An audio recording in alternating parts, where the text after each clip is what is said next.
everybody. Timothy, John Stafford, Michael Carleary.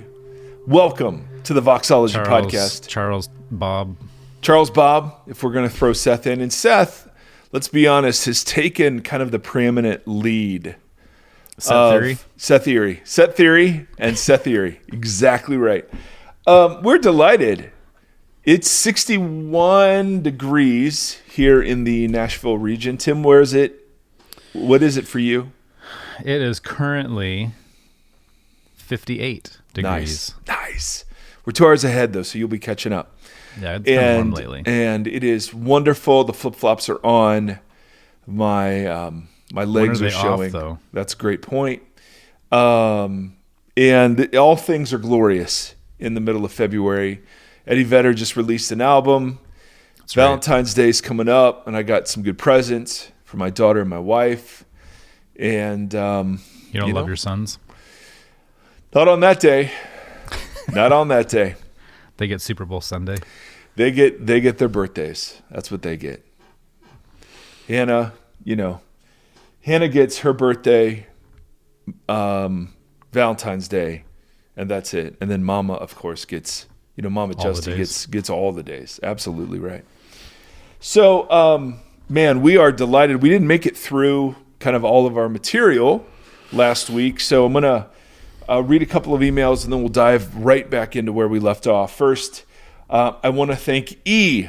Literally, the first name was E, period. And I want to thank Nancy for joining the Patreon team. That's so very cool of you. Thank you for your grace and generosity. We're very, very grateful as a crowdfunded nonprofit when people believe in our community so much that they're willing to invest hard-earned money. And so thank you for that. Secondly, I've got an email I want to read. We're slowly making our way through all of the deconstruction stories, but here's one I wanted to include. I am currently the worship pastor at a small portable church, which means they set up and tear down, in the Midwest. I grew up in the United Methodist Church in a small rural community. Both of my parents were very involved, teaching Sunday school, running sound, finance committees, the whole deal. The people in our church were like extended family members. We had meals together. We took trips together. We loved those people and that place. When I was in high school, there were some disagreements in the congregation about worship style and the way that the church was being led. And as a result, my parents left the church and began attending a different church nearby where they still attend today. I stayed in the Methodist denomination until I graduated high school and then began attending with my parents at that other church during college. Along the way, I've been sprinkled and dunked. I've done retreats, small groups, informal classes, and seminary training. I've been part of a traditional liturgical congregation, a contemporary sermon-centric congregation, and I've been involved in volunteer serving and leadership in both and in parachurch organizations on top of my current ministry career. So this is somebody who's been around the block, is what we're saying. Dunked and sprinkled. Dunked and sprinkled. Those are not donuts, by the way. That's that's the first place my brain went, and then I had to readjust to be like, wait a second. I'm a contrarian either by nature or because of all the 90s punk rock that I consumed. There we go. Yeah, in middle and high school.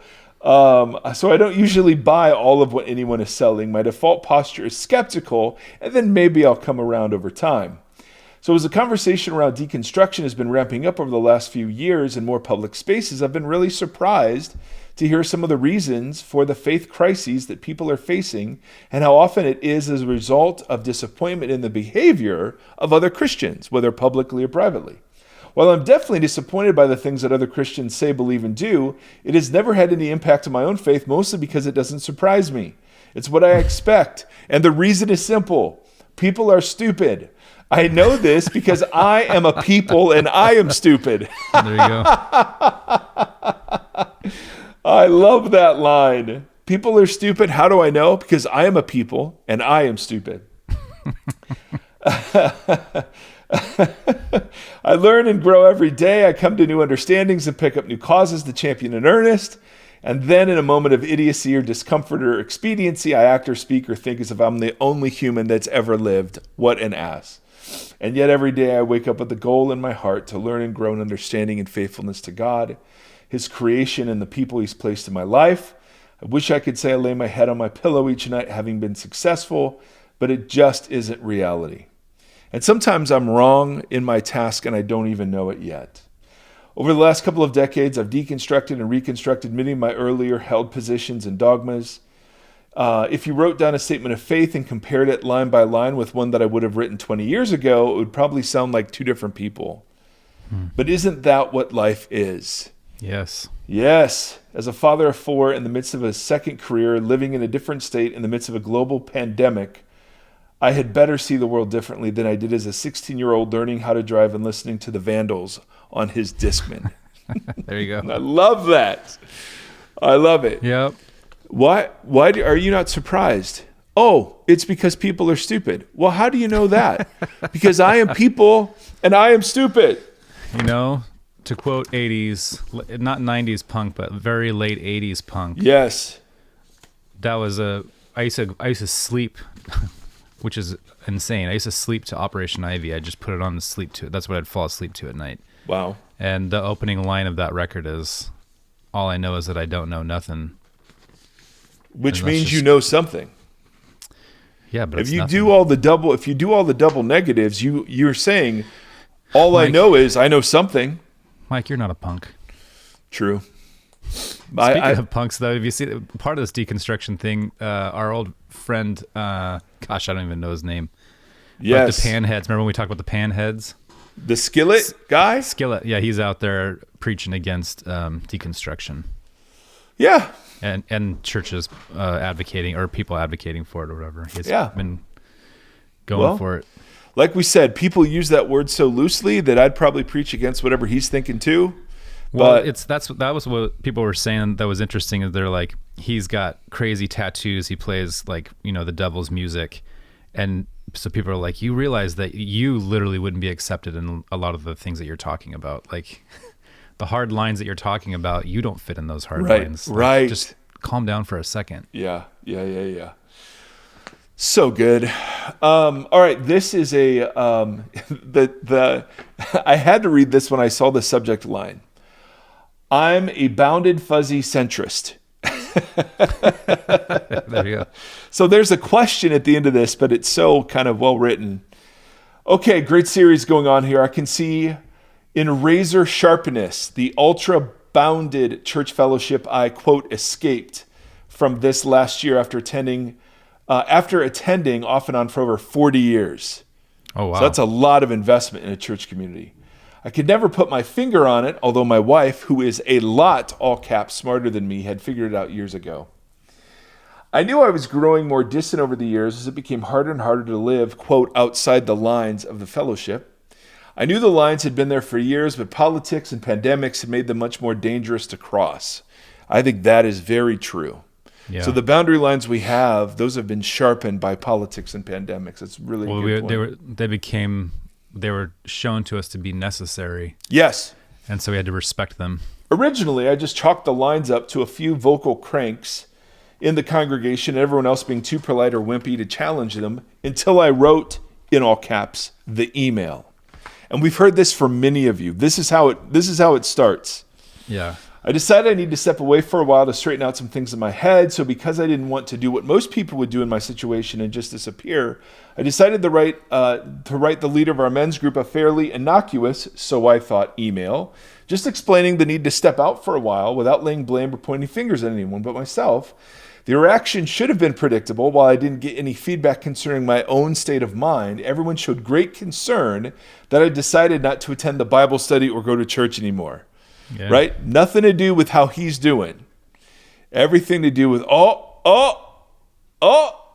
you're outside the attendance line. It seemed that the only concern from the group was that even though I was on the verge of complete mental and spiritual breakdown, it didn't matter as long as my butt was in a seat at the appointed time. Yep.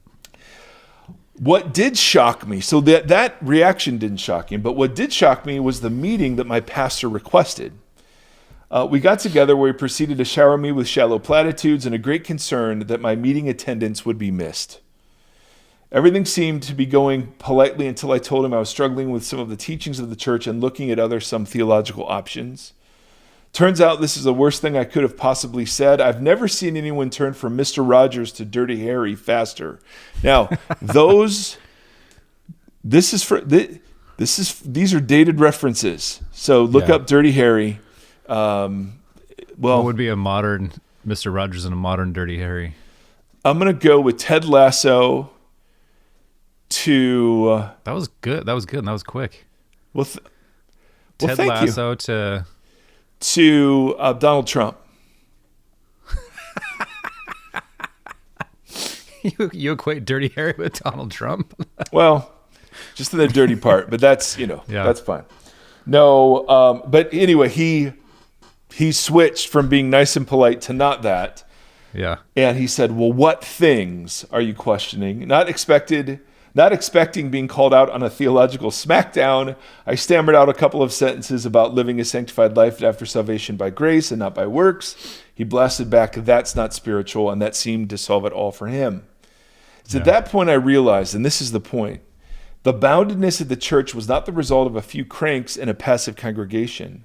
The whole system of belief there was infused from the top down, and violators would be crushed. Here's my question at the end of this way too long story. Since I've left, I'm seeking a local fellowship based on a centrist model. I can spiritually survive on a diet of like-minded social media groups and podcasts, but it seems a poor substitute for the real thing.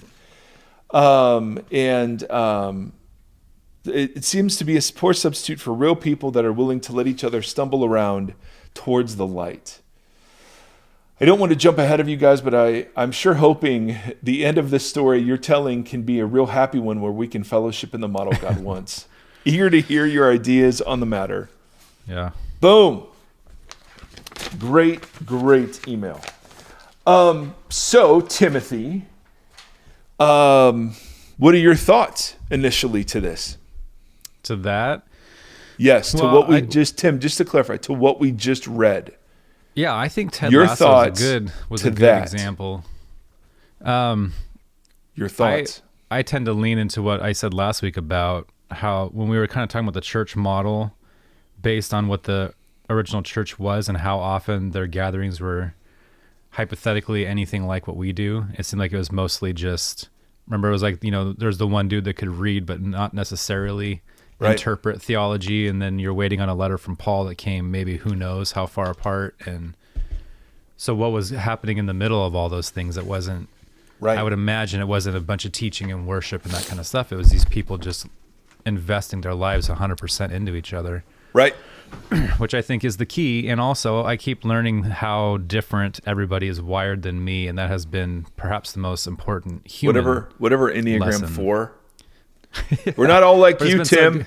Yeah, it was a surprise because I spent so much of my youth trying to be as different as possible from everybody else, and then I just found out everybody is different anyways.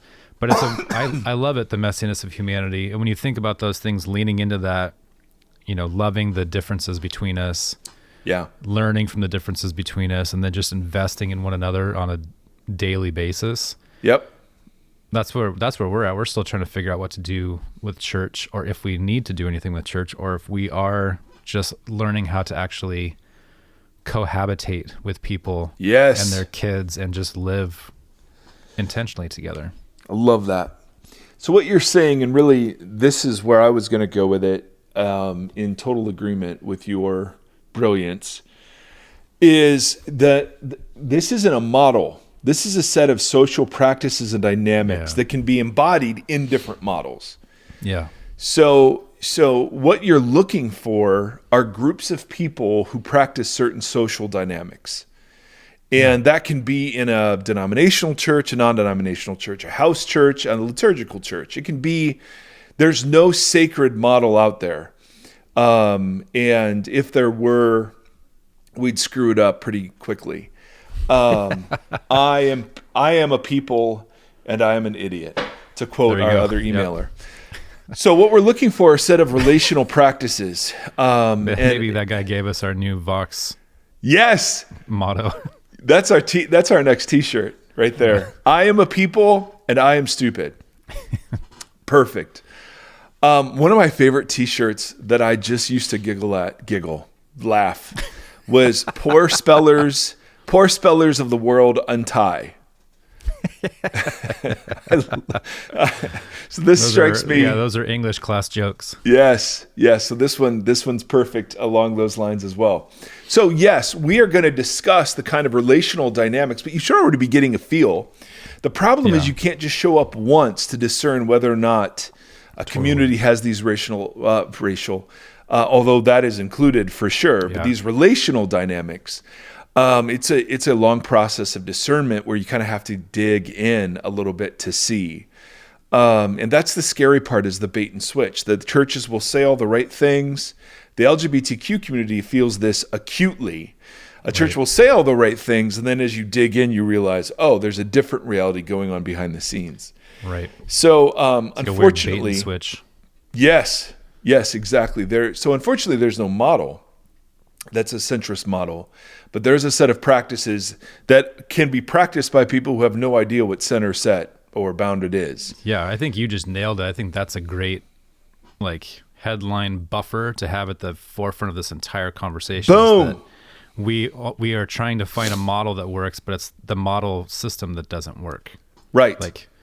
Right. If the focus is on the model.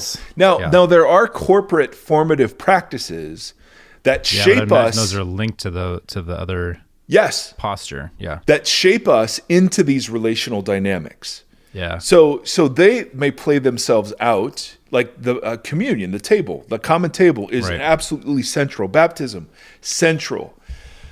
But man, I rarely have heard those things articulated for maybe what the actual purpose is behind them. Right. You know what I mean? Like those practices, even those could be beneficial in the process, but instead they are rhetorical, but not in a rhetorical sense that people would understand the answer on a given take. Yeah. No, they're performative. Yeah. That's a better way to say that. You're smarter than I am.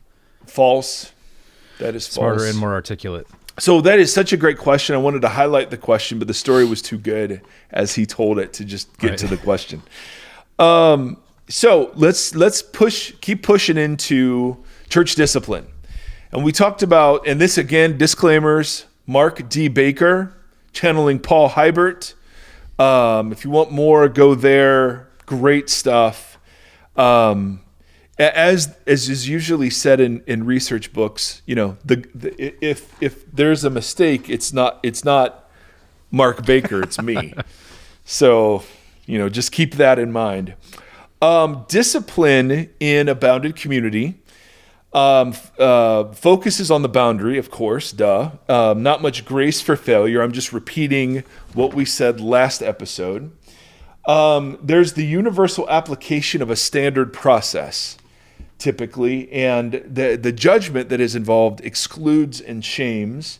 And ultimately, discipline in a bounded church causes people to hide and pretend rather than deeply engage in repentance, vulnerability, and transparency.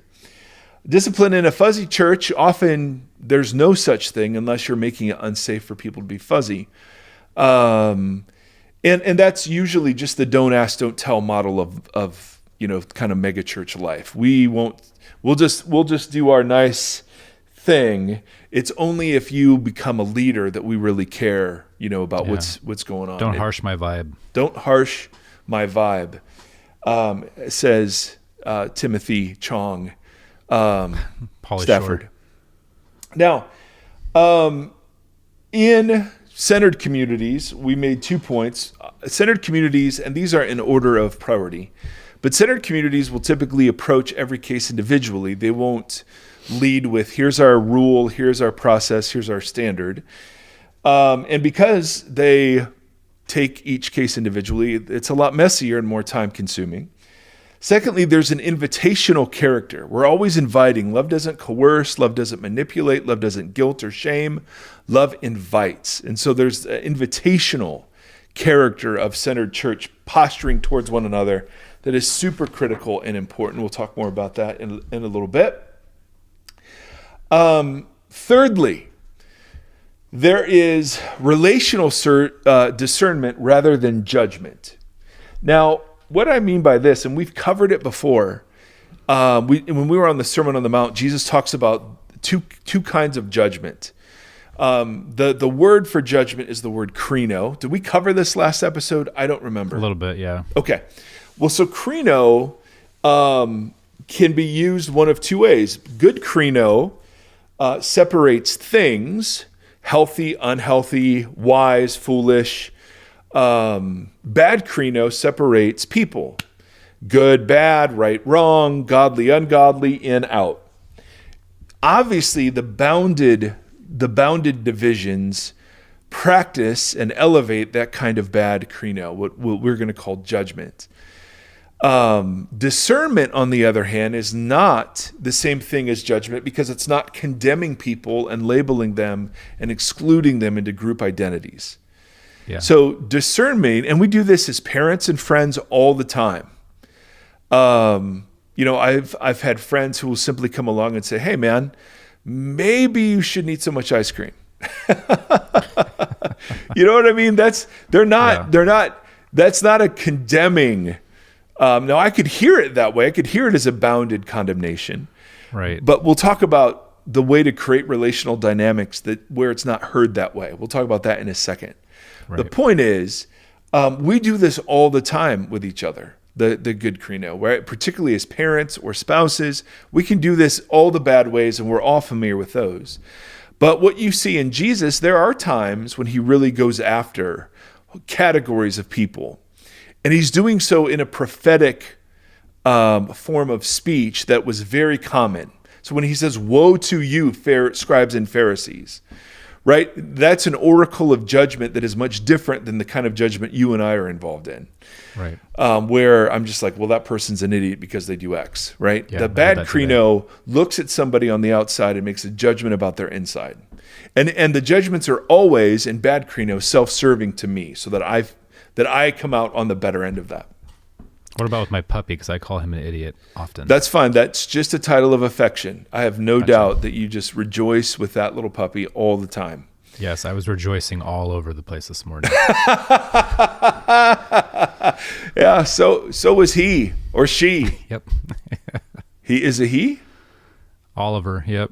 Yeah, that's right, Oliver. I mean, but Ollie could go either way. So I was like, I'm not terribly sure. All that is to say, and because we're more interested in discernment, relational discernment with each other, we're much more interested in in roots, not symptoms. Right. And so, we rarely want to deal with the presenting issue. Because if you shame and exclude on the basis of the presenting issue, you never get to the root. And all you do is either teach people to hide or teach them another moralism to try to fight. Guys, I've looked at pornography 8,000 times, but no more. And you just set them up for this endless cycle of, effort, boundary, failure, shame, effort, and that's just not, I don't see Jesus operating in that fashion. What's it called on the other side? If you so the ice cream example, if you said the good krino, someone coming in saying, "Hey, maybe you should ease off the ice cream," but the response that you have is maybe shameful, so you react defensively. There seems like there's a version of krino on the receptive side. Yeah. But what is that called? Okay. No. Now, Tim, you've just jumped ahead, and now. Sorry.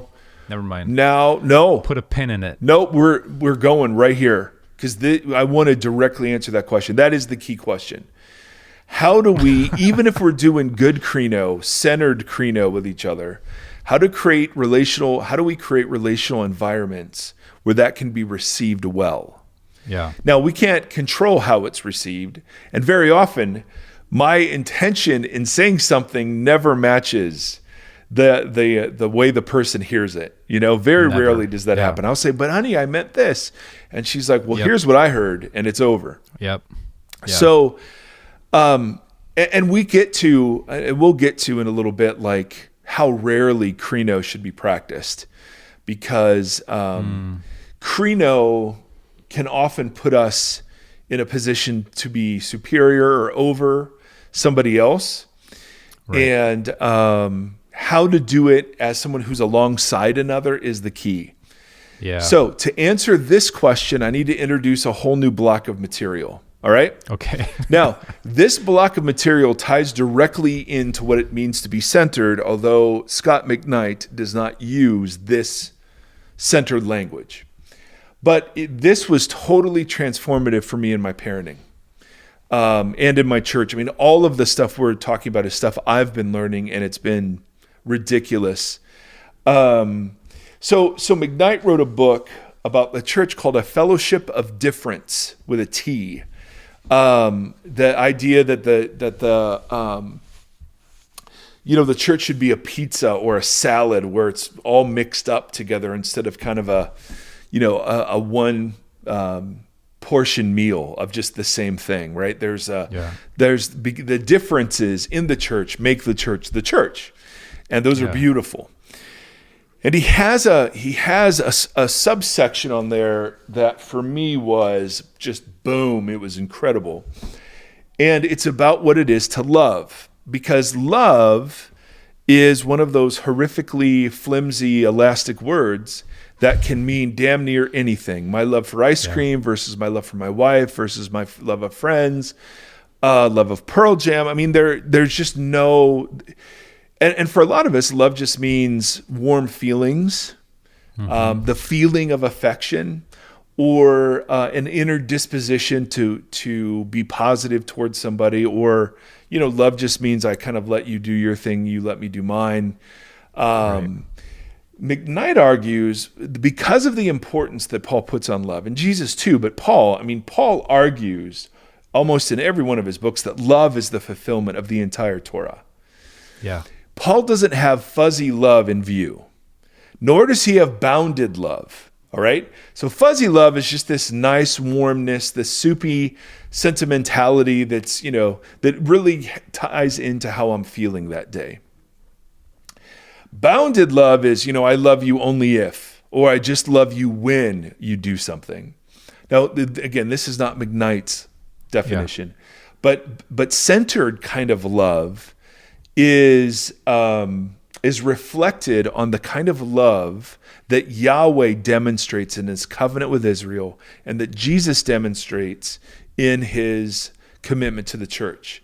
And it consists of 4 words that I want to explain. All right. Love is the center of the Christian life, but not just warm fuzziness, not just sort of passive tolerance, but it love first. And this is all from God's covenant love. So he spends time going through God's covenant love, and I'll tie in a little bit because I want people to be able to research this more. But love has to do with a rugged commitment to somebody, no matter what. A rugged commitment, and this is his word, rugged commitment, to be with somebody. So a commitment to them, a commitment to be with them, a commitment to be for them, and then, and only then, a commitment to help them grow towards something. So to be with them, to be with them, to be for them, and then help take them towards something. Yes. Now the major point that McKnight makes, which was so liberating for me, is that the order of these is important. That until they, not your intentions toward them, but until they are convinced, you are with them no matter what. And you are huge. For their flourishing. And you're committed to them regardless of whatever it is that they do. Then, and only then, the good krino, if it's ever appropriate, may be deployed. Right? So, let's talk about this real quick. So love is not a dopamine rush. It's not a sentimental feeling, right? Love is, according to McKnight, a rugged commitment. Love has nothing to do with whether we feel love. Love has to do with our actions towards another. Otherwise, it's a resounding gong. Nice, quoting Paul. Boom. So God is a covenant God. God makes commitments to his people. right? You see that in Genesis 12, Genesis 15. You see it at Sinai. You see it in the Lord's Supper. This is what God does. So God is a God who commits himself. And those commitments at times can be conditional. Hey, you got to live this way to stay in the land. But the most important ones are all unconditional. Yeah. Abram, I'm going to make you into a great nation. David, someone is going to sit on your throne. Church, I will never leave you or forsake you. Right? I mean, and there's nothing that we do to dissuade God from those commitments. Yeah. So the first emphasis, the first kind of God we meet is a God who commits himself to people. The second thing, the sign of his commitment is his presence with them. So Adam and Eve in the garden, he's with them.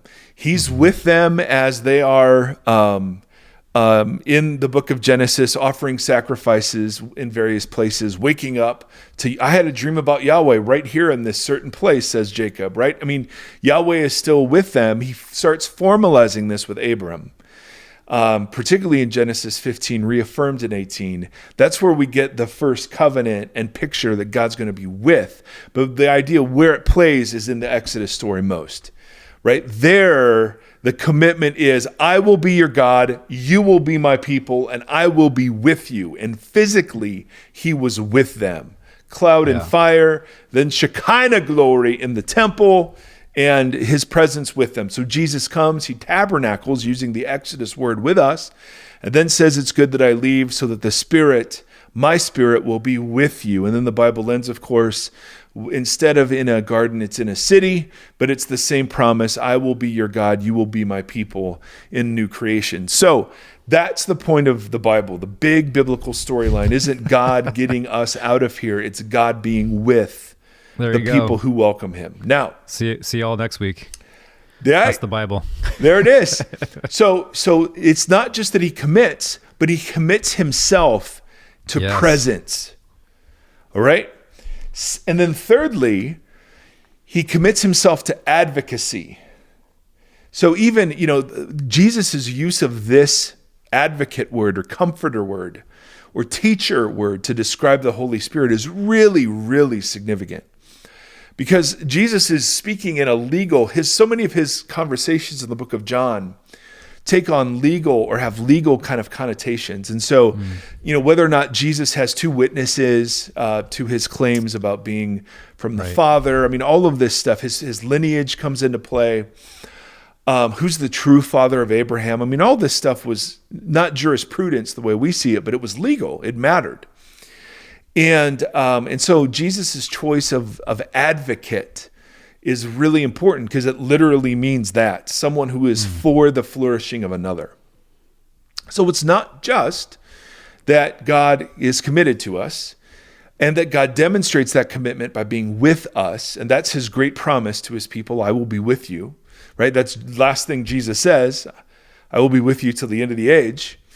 Right. And then that presence isn't just neutral. It's designed to restore us and to rescue us and to redeem us. It's for our good. Now, obviously, that was the first thing attacked in the garden, right? If you take the Adam and Eve story, is the idea that God is for us. And the demonic idea was, no, God's against us and for himself. Right. So we can have all the great theology and Bible study in the world, but it's this one that God is for us that is often the hardest to grasp.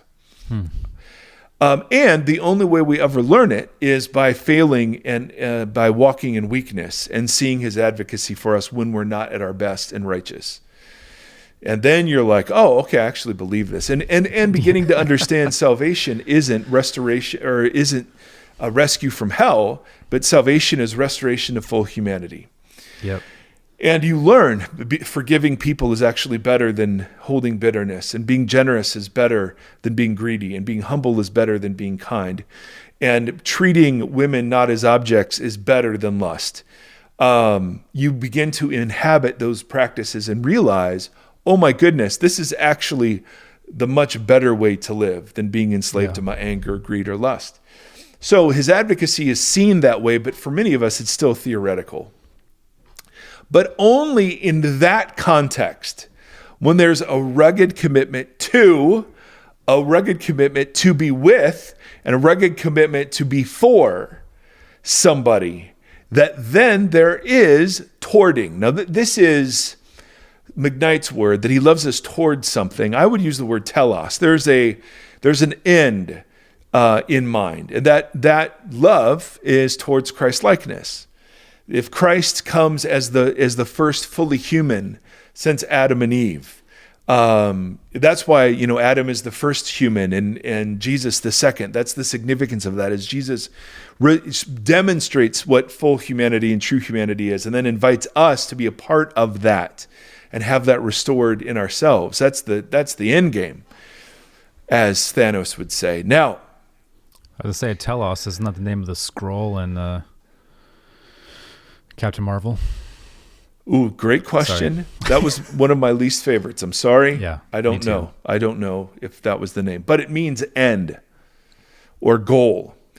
And so love has a telos. Now, as a parent, the telos of my love for my children is that they be healthy, happy, good, insofar as you can, people, right?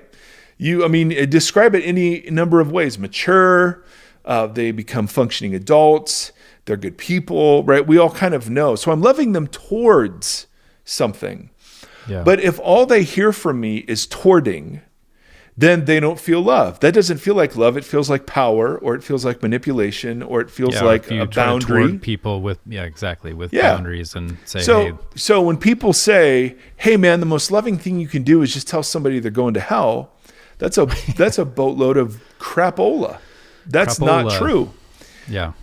The most loving thing you can do for somebody is to demonstrate over a long period of time, in the middle of your mess and theirs, a commitment to be with them no matter what, a commitment to be for them no matter what, and a commitment to them no matter what. Yeah. Even if they don't respond well to your towarding, that's irrelevant.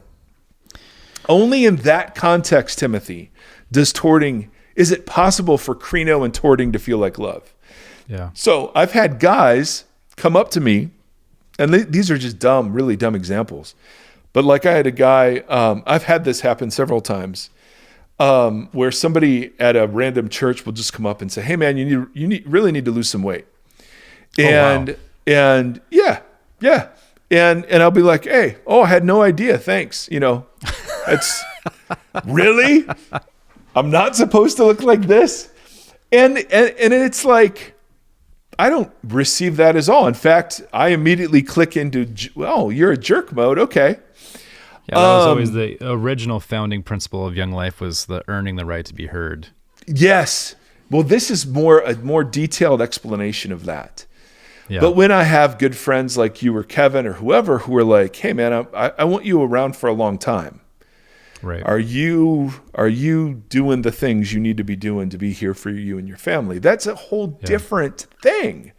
Yeah. Because those are people who are with and committed to and committed for. And so I receive that as a whole different thing.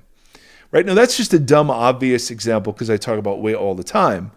But man, you start going into like moral issues or political issues. Yeah. I mean, so often our towarding, what we mean when we think it is to be loving to somebody, isn't loving at all. It's actually anti-Christian. Yeah. Gambas makes a great point in his latest podcast, where so often the way that we're taught to relate to non-Christian people takes us away from being Christian in order to make them Christian.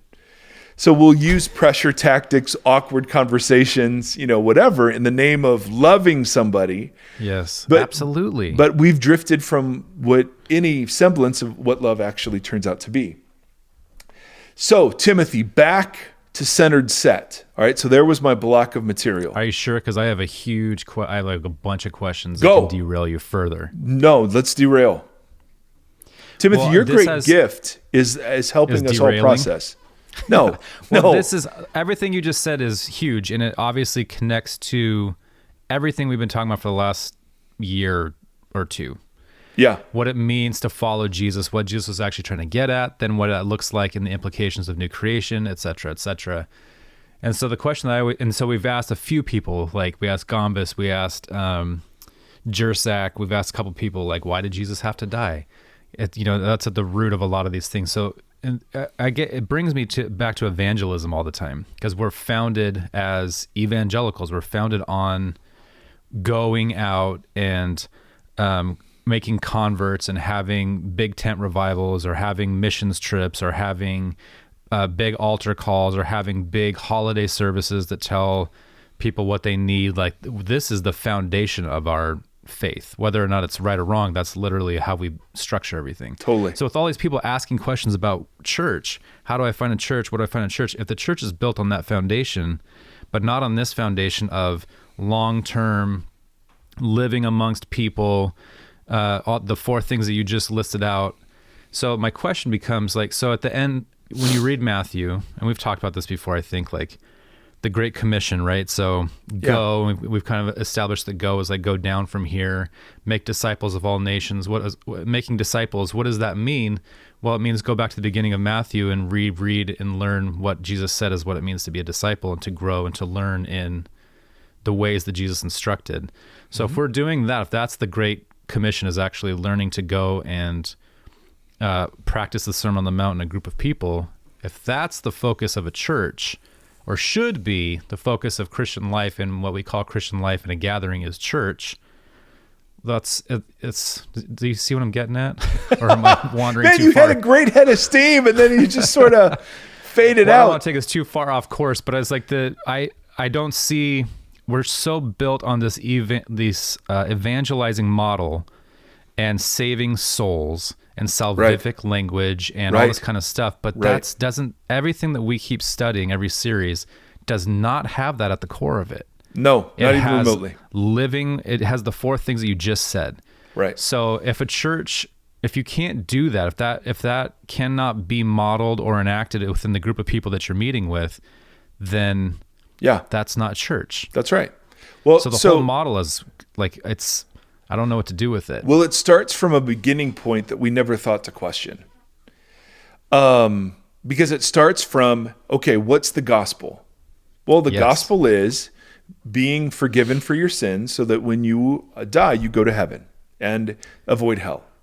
So that's where the whole story, so it starts 2% off. But by the time you play it out 2,000 years later, it's a whole different ballgame. And again, I mean, man, later generations will critique us. Great. This is the ongoing work of the church, discerning and reforming over and over and over and over and over and over again, right? So nothing bad about this. We don't have to be afraid of this, right? This is part of what we do. So we start on the wrong foundation of the gospel, and then because we've defined the gospel that way, the church becomes the place where we're equipped to do gospel work. And gospel work turns out to be rescuing people from hell by preaching this message and baptizing them. And I got this Baptist reader because we're in Southern Baptist territory. I don't know why the church got it, but literally the things that were measured were attendance, and it was a report of all these different districts. Attendance compared to last year, which was down for everybody because of the pandemic, of course. Number of baptisms, the baptism to church attendance ratio, and then the number of baptisms relative to the population ratio. So what was being measured more than anything else was baptism. And for them, baptism is, right? It's in the name. It's in the name, baby. It is the thing. It is the thing that matters. And I'm not denying that's important, nor am I denigrating the idea that churches can and should sometimes keep track of things to see if money's being used well or not. But I'm fine with all of that, and don't mean to speak ill. I'm just using that as an example of we get focused on a finish line. And getting people over that finish line becomes the goal. And to do that, then, any means that is effective and efficient at getting people over the finish line becomes a possibility, a real possibility for us, even if it seems to deviate from the posture that Jesus had towards people and invites us to have towards people. Yeah. So, of course, man, you stand on a street corner and preach hellfire and damnation, because if one person is saved, that justifies any end that you use to get there. Right. And the Jesus community, the true Jesus community, doesn't distinguish between means and ends. And efficiency is not a value, right? We leave 99 to chase one. But right. Yeah, so there's nothing efficient about the kingdom. So what we would say is that Jesus came preaching the kingdom and embodying the kingdom. And so we're to do that too. Now, the way Paul did that was he established churches. Yeah. He would, in a culture that accepted this kind of public dialogue, he would go to synagogues and from the Jewish scriptures reason that, hey, this Messiah that was promised is actually Jesus of Nazareth. That's not evangelism in the classic sense. Right. Then he would go to places. We have a couple of examples of speeches where he was not in Jewish spaces, and he's quoting from prophets and poets and cultural understandings of the time and of those people. But never does he, talk about going to heaven when you die. It's about what is happening and Jesus being risen, and there is judgment coming, but it's never about what happens when you die. It's always about what's happening here and now because the kingdom has come. So I think there's a place for the church, for a community to proclaim, announce, and embody that good news. Because the gospel, as it's used in the Bible, is not only an announcement, but it's a reality. And if the announcement doesn't embody the reality, then you're not announcing the reality. You're announcing something else, right? Totally. So, and Gambus has said this multiple times, but there isn't any, that he's aware of, any individual command to go and share your faith. Right. It's all communal. And testifying as a community to the reality that Jesus has risen from the dead, and that the Spirit is alive and doing something new. But that's all embodied communally. So, and again, I'm not going to debate all of that, but I'm just following up on what you were saying by saying, listen, when you start the whole project by saying, this is what salvation is. Yes. I am a sinner. He is holy. He finds me guilty. He pays for my guilt himself so that I might die and go to heaven. Now, there are parts of that are true and definitely use biblical language. The problem is that's such a small part, and in its smallness, it's malformed. Such a small part of what it is that God's actually up to in the world. And so whatever next series we do is going to kind of focus, I think, that direction. I think that's a great idea. And you've said this, you did this offhandedly in a previous episode where you were talking about how to open up, maybe we didn't do this on air, I can't remember, like opening up the book of Mark and then just asking questions about every single word, right? Like, okay, here's the first line. What does this mean? What does this mean? Or like I said last episode about like Romans 3:23, like if my understanding of sin and glory are off, yeah, and I try to ask, well, okay, well then, for all have sinned, well, who is all? What is sin? And then fall short. What does that mean to fall short? And then what does glory mean in this?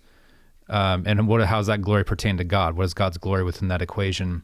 To try to understand, we talk about this a lot. So now I'm just kicking the dead horse, but like fostering curiosity and wonder and that kind of stuff. Like that's to me has become the most important thing that's missing from humanity, but from the church in general is just like asking questions. Like when you gave the gospel idea, the salvific language, like about sin and about judgment and stuff, it's like, okay, pull the thread. What does sin mean here? Mm-hmm. Help me understand that. Does it mean that I'm just a piece of shit that I don't deserve anything? Right. Or is it something else? Sorry. Wow. Whoa. I can beep it. No, don't beep. And then it's like, well, what does judgment mean in here? And we had a whole episode that was just parsing out how judgment, a longer episode on the krino stuff. Yes. And what that means. And it's like, we have to ask those questions to really understand what it is that this stuff is saying so that we can learn how it is to live with each other. Right. So, and I've done this well and poorly. Both, obviously. There are some circumstances where, in a relational dynamic that is a commitment to each other, for each other, to be with each other, no matter what, there can be good krino, and that's received as loving.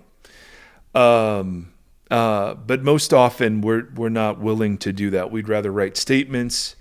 We'd rather preach, bounded sermons or whatever else. And so I just think back to our question, the relational dynamics that this involves, you just can't tell. I mean, there's just no way to tell from a church's website or going to their service, which is so sucky, right? Because I don't want to invest in a community that's going to hurt me again. And yet there's no other way to know if it's a good community. That's just how we work as humans collected together.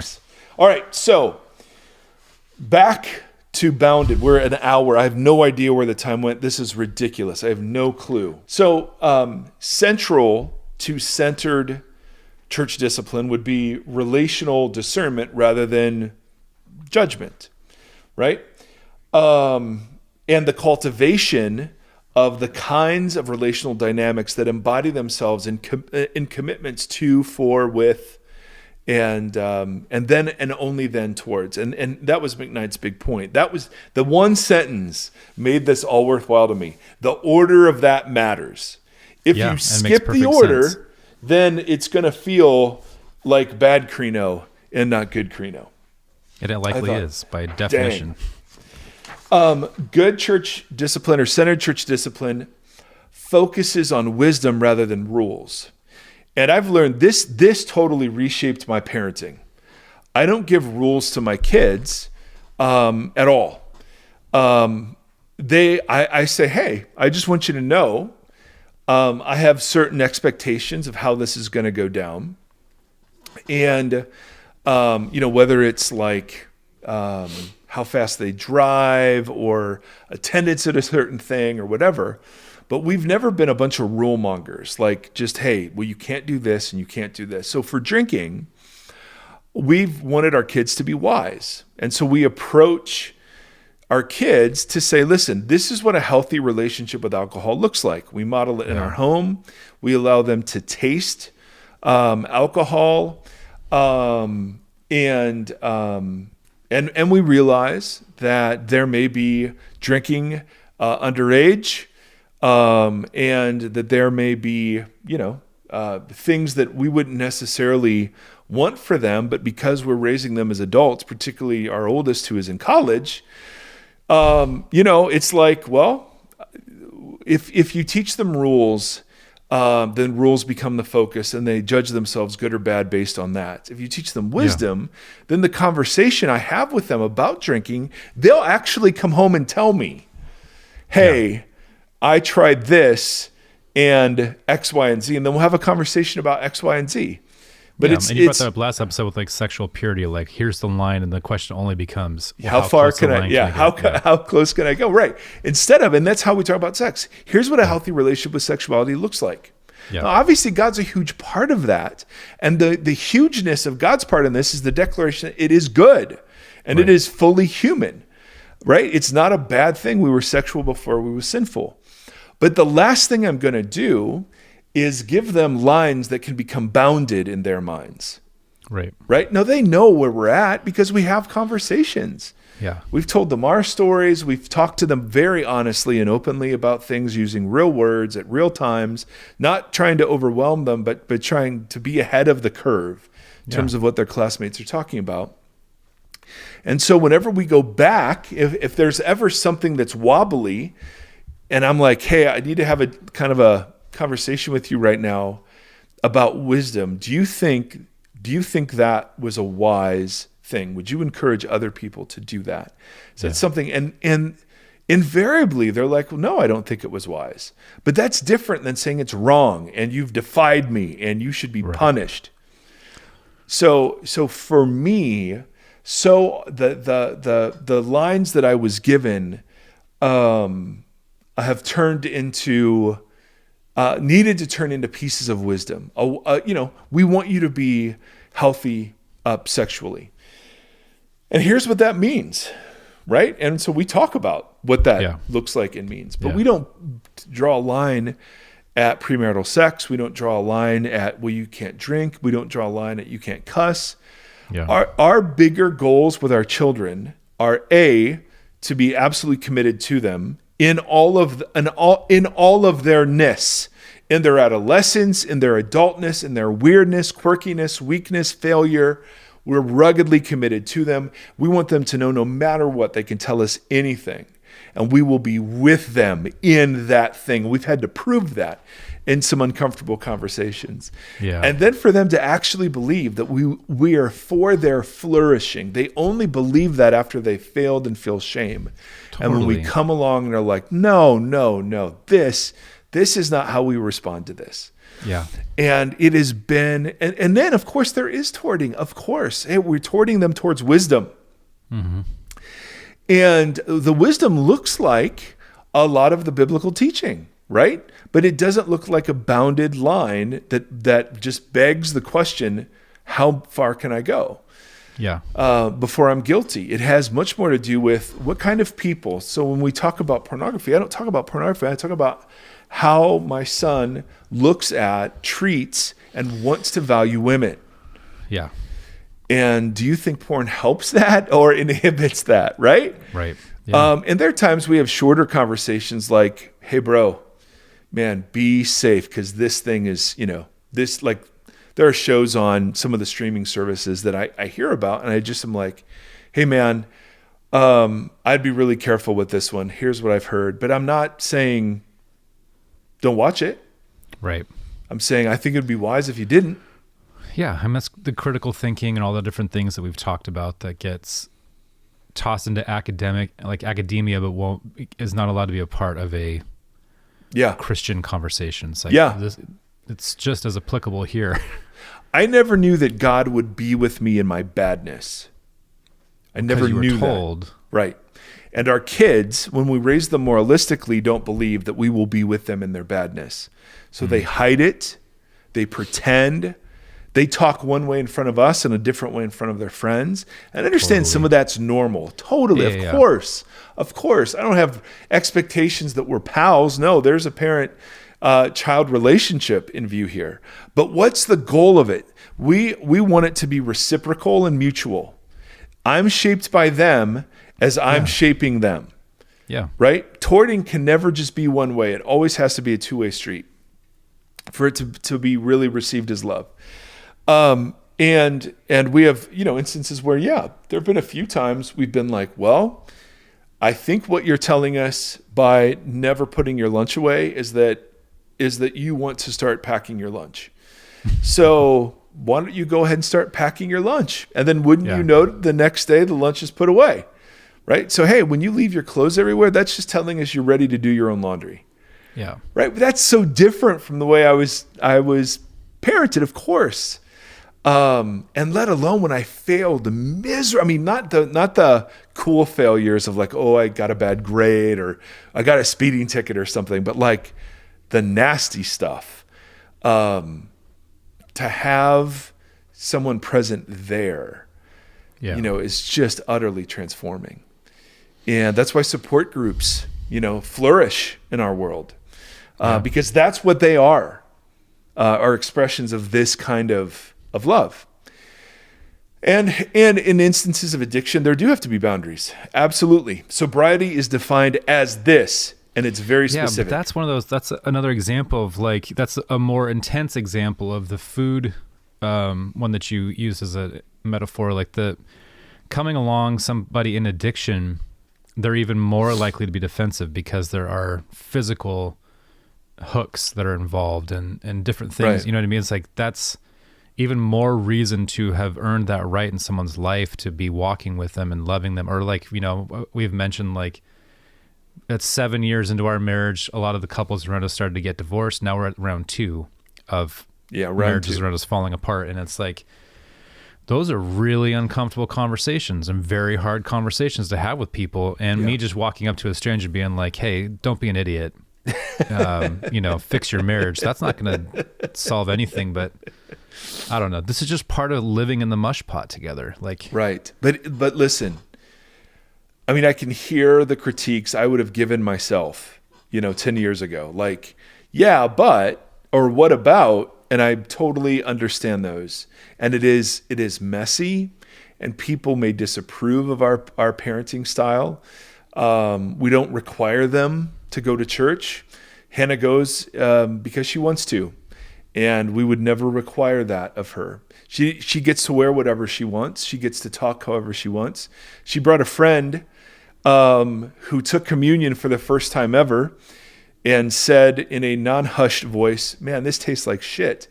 And I love that. I do too. I think it's the greatest thing in the history of the world. Yeah. You know what I mean? That smells and feels and tastes like Jesus. But man, it's such a commitment to be this way because it's so unclear sometimes. Like there are times when I'm praying and I'm like, God, I really have no idea how to handle this. I have no clue. I want to go to a boundary, or not a boundary, because boundaries are good. I want to go to some bounded line. Yeah. Say, God, I mean, you can't do da-da-da-da-da-da-da-da. Yeah. And exercise power over. And in those moments, the vast majority of the time, thanks be to God, I've not come at him that way. Yeah. I've been able to, whether it's grace, mercy, or training, approach them as all the above. Yes. Amen to that. So I'm super passionate, and parenting has taught me about how God disciples us. He does the same freaking thing, man. In my shame, in my ugliness, he doesn't run away. He draws near. Now, the problem is I can't receive that because I'm a bounded, fearful person who has a shame narrative that overrides everything else. He's also invisible, so that's hard too. That's very hard, and that's why his church becomes important. Yeah, because they become the agents of the invisible God. So yes. Amen to it all, Timothy. So we focus on rules rather than, or no, I keep screwing this up. We focus on wisdom rather than rules. One more, and this is from Baker too. We explore rather than pronounce. And I love that language. The idea is we explore stories rather than pronounce rules. We ask questions that are trajectory questions that get beneath the surface of things. We never react to the presenting issue. So now I'm wondering, and I can cut this out if this is way off base, but if you come alongside somebody, and our tendency is to pray for like blessing or wisdom for that person, is it, in fact, when you come alongside somebody and you're intentional in that way, that you are in the act of praying for the blessing, offering a blessing to that person, and then creating a platform and an encouragement for that person to lean into wisdom? Well, Tim, I think there's something to that, bro. I'm always trying to wrestle with prayer to see the. I know. So I'm just asking into the darkness. Yes. Well, I mean, in one sense, you're in praying thusly, you're becoming part of the answer thusly. Yes. Absolutely. And that's legit. Of course. Well, I remember Campolo, early hero for me, as we've talked about, but he told the story one time that he was invited to speak at this thing for a missions organization, and at the end, they're like, Pastor Campolo, will you get up and pray that we get the amount of money that we need to do this? And he's like, no. But I bet you if everybody in this room takes the money that's in their pocket and puts it on the table, we'll probably have enough. And sure enough, everybody emptied their wallets out, and they had exactly the money that they needed for whatever they wanted to do. And he was just like, we play a part in this. Yes. There's a role to be played here, and it's not just throwing prayers. And people are going to get mad at this, but... No, buddy, you're absolutely right. So when you pray, a constant discipline for me is praying the Lord's Prayer, and we've talked about this. I don't pray it as a passive observer. I say, my Father, thank you for parenting me.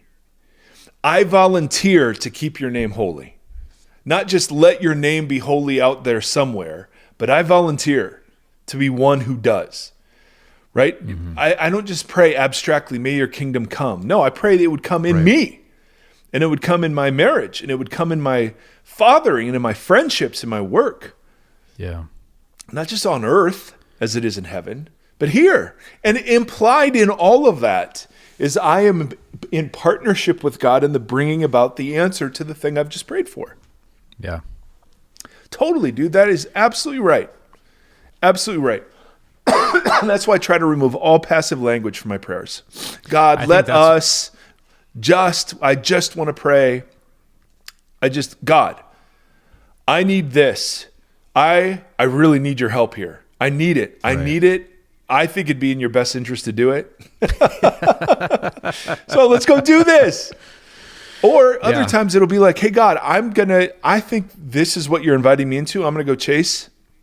And if it's not something, then let's run into a brick wall together. Yeah. Or maybe a pillow wall. Yeah. Sometimes brick, though, is the only thing that gets attention. But yes, Tim, all of it, agree. So the last thing we want to say about all of this is that this takes forever. It is hard, messy. What Jesus himself condemns more than anything is the hypocrisy of setting up myself as an arbiter of krino. And that doesn't mean there isn't time and a place for it, but we've talked about the relational context from which it is most effective. And so to our questioner at the beginning, how this is what you're looking for. It can be embodied in a small church with a Catholic priest. It can be embodied in a house church with people who've never been to seminary. It can be embodied in mega churches that work so hard to break down all the barriers that are erected to create a mega church. I mean, there's no model for this. It can only be practiced, though, in smaller bite-sized communities. So mega churches can be great at creating smaller bite-sized communities. And just because it's a smaller bite-sized community doesn't mean it's great. So, there is no way to just format this in a way that we know it'll be healthy. There's nothing but the slow, steady, we're not revealing our heart, for a while. How, and these are all the questions we've talked about before. How do they handle discipline? How do they handle power? How do they handle money? If someone's fired, how do they handle that? Those are questions I would have about leadership. But then in the church, is there a commitment to being real with each other? Or is, as you experienced, even in a men's Bible study, sorry, man, we're not really committed to you because you don't, come anymore. You crossed the boundary for us. And obviously some people can opt out. You shouldn't go chasing all the time. But my point is they made that the issue, not how he's doing. Yeah, totally. See, the bounded folks go, nope, you're going to miss attendance. The centered folks go, hey, man, who cares about the Bible study? How are you? Oh, man, I'm really screwed up and rethinking a lot. I've got all sorts of questions about God. Fantastic. I think that's a really healthy thing. Let's walk together if you trust me enough to let me in. Yeah. And the vast amount of people I've come across don't need to be told they're not living in a wise way.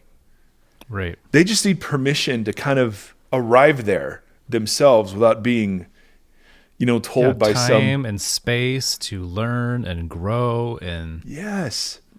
Yeah. Yeah. Only in hindsight can I see how unhealthy some of my emotional patterns were. Yeah. At the time I thought, well, I'm not doing X, Y, and Z, so I'm okay. Right. Right? And you're like, yes. No, not okay. Good Lord. Yeah. Anyway.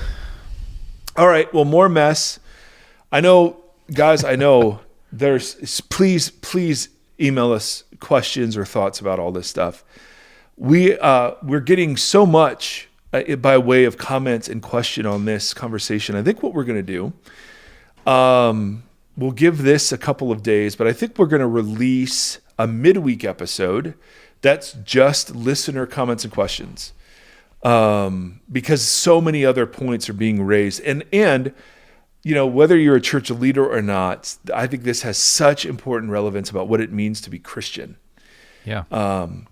As a mother or father, as a brother or sister, as a child, as a student, in the workforce. I mean, this is what it means to love your neighbor as yourself. And so I don't think there's more important stuff we can be talking about right now. Oh, the rest of it's commentary.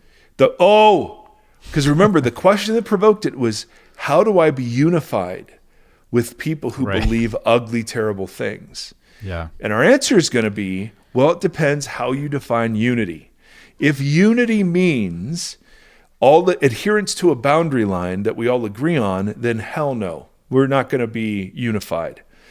If unity means it's possible for people to be in all sorts of places close to Jesus and far away, but there's a nudge towards, there's an opening towards, a racist has to start somewhere, right? A white supremacist has to start somewhere. There's the slightest inkling, and those inklings only come when they're given room to be who they are. And so, are there times when we're called to unify with people who believe really, really crazy things? You bet. How do we know who those people are? Well, they're the ones that are turned towards the center. Well, how do we know if someone's turned towards the center? We sit in these kind of relational contexts and go from there.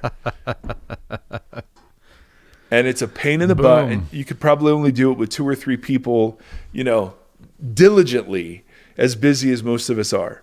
So this is not a whole community of people doing this, although this is where we learn and practice in larger communities. But where the day-to-day stuff is, I've got a small, tight tribe who can toward me and has. Well, and I receive that as love. With with the grievances, and you go by yourself, and then if they don't listen, you go with Matthew. Matthew 18. A couple other people, and it's very relational the way that is staggered. It's the way it staggers out or builds out.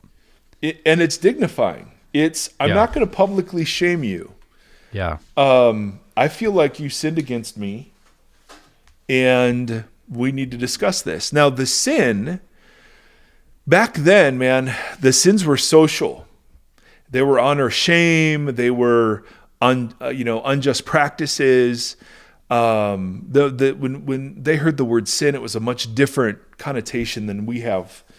Although it includes moral transgressions, but primarily it was social realities. If there were things that were breaking the shalom of community members, it was those kinds of things. And you see this all throughout the epistles, where what they're correcting are community practices. They're not correcting individual behaviors so much as they are community practices.